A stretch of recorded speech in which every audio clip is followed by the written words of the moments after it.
स्वागत।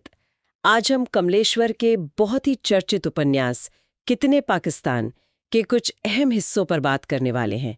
ये चर्चा हमारे पास मौजूद कुछ विश्लेषणों और नोट्स पर आधारित है।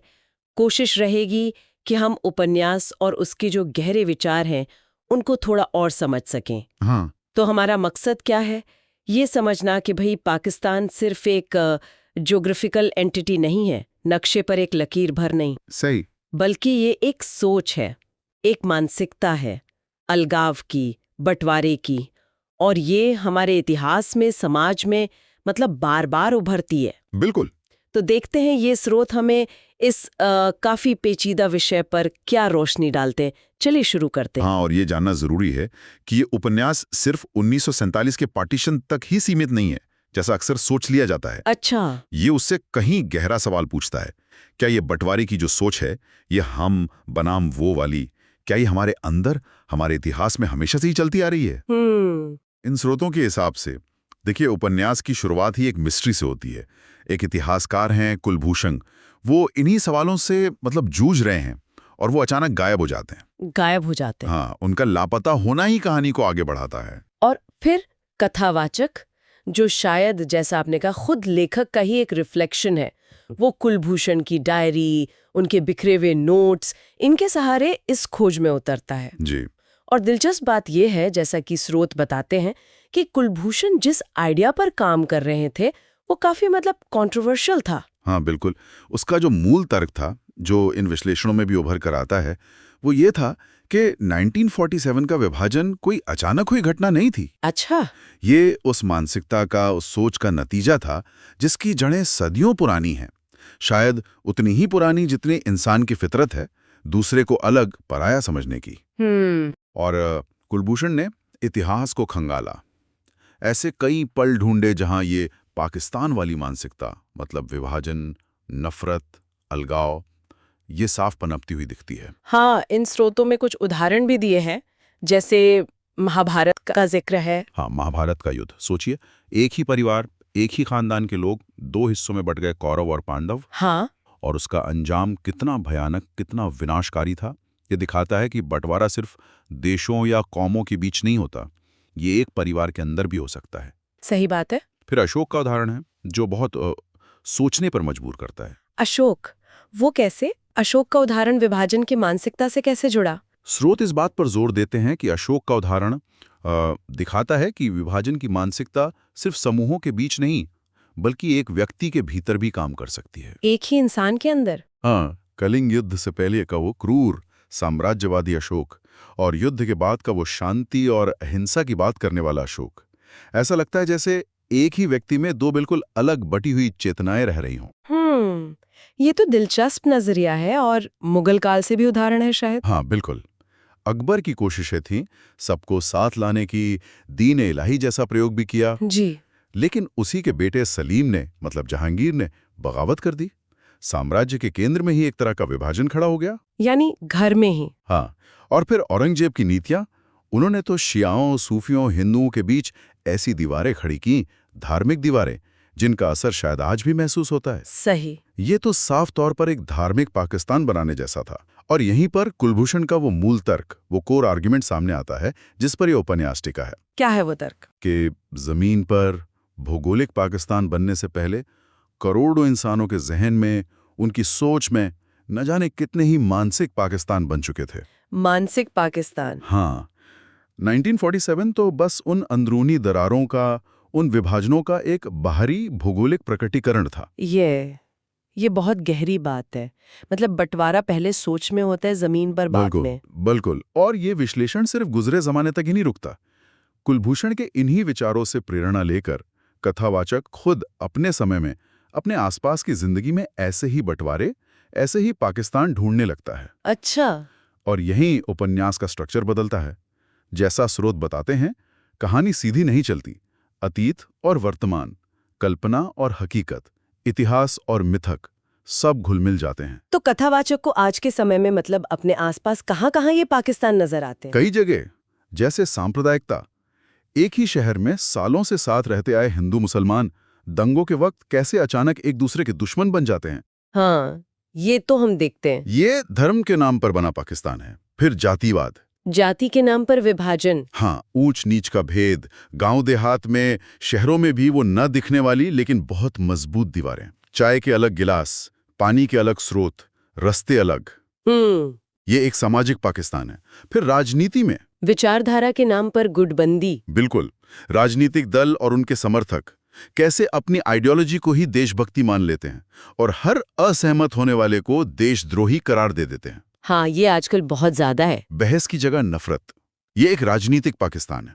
और तो और परिवारों के अंदर भी संपत्ति या रिश्तों को लेकर। हाँ, भाइयों के बीच बंटवारे, जायदाद को लेकर झगड़े, रिश्तों में दरारें, और शायद सबसे महीन स्तर पर इंसान के खुद के अंदर भी एक बंटवारा चलता रहता है। अपने अंदर कैसे? उसके आदर्श कुछ और होते हैं, उसका व्यवहार कुछ और।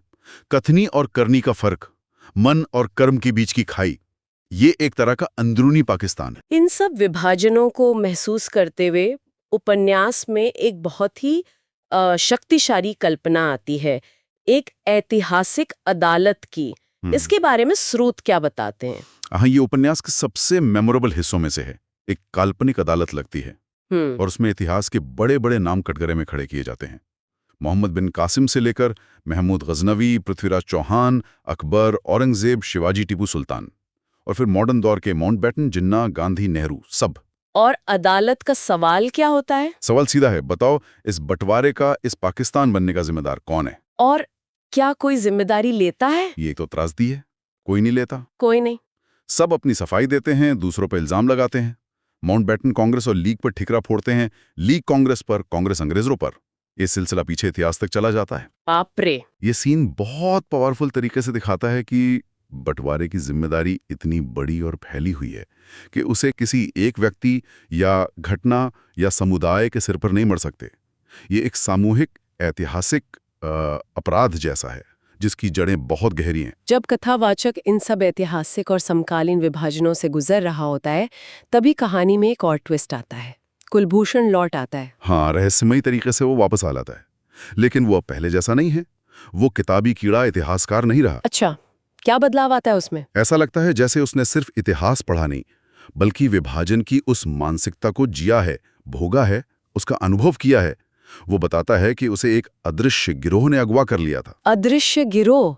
ये कौन लोग हैं? किसका प्रतीक है ये? इन विश्लेषणों के मुताबिक ये गिरोह उन छिपी हुई लेकिन ताकतवर शक्तियों का प्रतीक है जो समाज में हमेशा नफरत फैलाती हैं, लोगों को बांटती हैं, नए नए पाकिस्तान बनाने का काम करती रहती हैं। और लौटकर कुलभूषण सिर्फ अपनी कहानी नहीं सुनाता, वो एक बहुत गंभीर बल्कि डरावनी चेतावनी देता है। चेतावनी? क्या चेतावनी देता है वो? वो कहता है भारत फिर से टूट सकता है। क्या? हाँ, वो भविष्य के उन खतरों की तरफ इशारा करता है जो देश के सामने हैं। वो सवाल उठाता है कि क्या हम उन नए विभाजनों को देख पा रहे हैं जो पनप रहे हैं? किन नए विभाजनों की बात करता है वो? क्या उदाहरण देता है? वो कई समकालीन मुद्दों का जिक्र करता है। कश्मीर में अलगाववाद, उत्तर पूर्व के राज्यों में अपनी पहचान और स्वायत्तता के लिए संघर्ष, हाँ, तमिलनाडु जैसे राज्यों में भाषा और संस्कृति को लेकर जो तनाव पनपता है कभी कभी, देश के भीतर नक्सलवादी आंदोलन। और शायद सबसे बड़ा खतरा अमीर और गरीब के बीच जो खाई लगातार चौड़ी होती जा रही है, ये समाज को दो हिस्सों में बांट सकती है। बात तो सही है। कुलभूषण का डर यही है कि अगर इन विभाजनों को वक्त रहते नहीं समझा गया, नहीं संभाला गया, तो हमारे सामने सवाल सिर्फ कितने पाकिस्तान का नहीं रहेगा, बल्कि ये सवाल बन जाएगा कि कितने भारत। क्या ये देश एक रह पाएगा? ये तो बहुत ही गंभीर चेतावनी है। तो क्या उपन्यास कोई रास्ता दिखाता है? कोई समाधान मिलता है आखिर ने? नहीं, उपन्यास कोई रेडीमेड जवाब या आसान नुस्खा नहीं देता। शायद यही उसकी खासियत भी है। अच्छा। वो सवालों को और तीखा करके और उलझाकर पाठक के जहन में छोड़ देता है। कुलभूषण अपनी चेतावनी देकर फिर गायब हो जाता है। फिर से? हाँ, हमें नहीं पता वो कहाँ गया, अपनी खोज जारी रख लें या शायद उन्हीं विभाजनकारी ताकतों का शिकार हो गया। कथावाचक अकेला रह जाता है, लेकिन दुनिया को देखने का उसका नजरिया हमेशा के लिए बदल चुका होता है। कैसे? अब उसे हर छोटे मोटे झगड़े में, हर नफरत भरी बात में, हर हम बनाम वे की सोच में एक नए पाकिस्तान के बीच पनपते दिखाई देते हैं।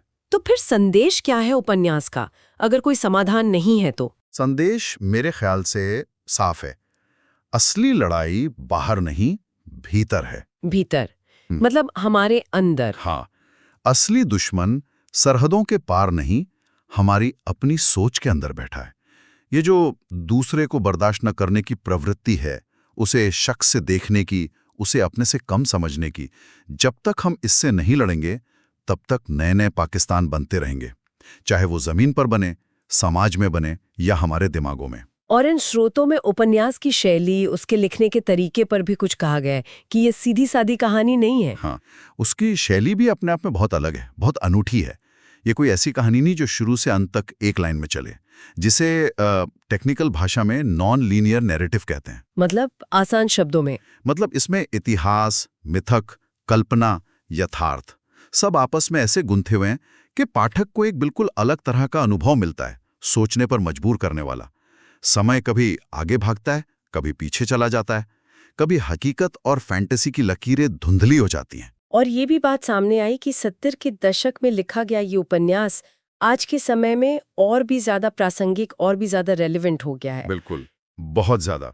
आज जब हम सोशल मीडिया पे इतनी नफरत देखते हैं, राजनीतिक और धार्मिक आधार पर समाज को इतना बटा हुआ पाते हैं, हाँ, तब कमलेश्वर की ये दशकों पुरानी चेतावनी और भी ज्यादा सच लगती है, ज्यादा गूंजती भी महसूस होती है। ऐसा लगता है जैसे उन्होंने आने वाले वक्त के खतरों को पहले ही देख लिया था। ये उपन्यास आज भी हमें आईना दिखाता है। तो इन विश्लेषणों और अंशों से गुजरने के बाद हम क्या कह सकते हैं? हमने क्या समझा? कितने पाकिस्तान हमें यही याद दिलाता है कि पाकिस्तान सिर्फ एक देश का नाम या सीमा का नाम नहीं है। सही। ये एक सोच है, एक मानसिकता, हम बनाम वे की सोच। अपने जैसों को अपना मानना और जो जरा भी अलग है उसे पराया, अजनबी, यहाँ तक कि दुश्मन समझ लेना। यही सोच है जो समाज को अंदर से खोखला करती है, उसे तोड़ती है। बिल्कुल सही कहा। और ये कोई नई बात नहीं है, ये मानसिकता इतिहास में भी थी, जैसा उपन्यास कुलभूषण के जरिए दिखाता है। ये आज हमारे समाज में भी मौजूद है, जिसे कथावाचक अपने आसपास महसूस करता है।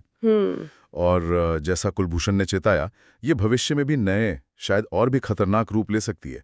ये उपन्यास हमें मजबूर करता है कि हम सिर्फ बाहरी दुनिया पर ही नजर न रखें, बल्कि अपने अंदर झांकें, अपने समाज की उन बारीक दरारों को पहचानें जहां से ये बंटवारे वाली सोच अंदर आती है। और इसी सोच के साथ हम अपने सुनने वालों के लिए एक सवाल भी छोड़ जाते हैं, जो सीधे इस उपन्यास के मर्म से जुड़ता है। हाँ, जरूर। आज के इस माहौल में, अपने रोजमर्रा के जीवन में, अपनी बातचीत में, अपने व्यवहार में हम सोशल मीडिया कैसे इस्तेमाल करते हैं, उसमें हम इन छोटे छोटे, कई बार नजर न आने वाले मानसिक पाकिस्तान को कैसे पहचान सकते हैं? बहुत जरूरी सवाल है।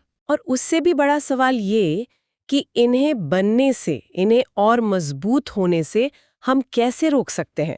उपन्यास तो दशकों पहले लिखा गया था, पर यह सवाल शायद आज पहले से कहीं ज्यादा जरूरी हो गया है।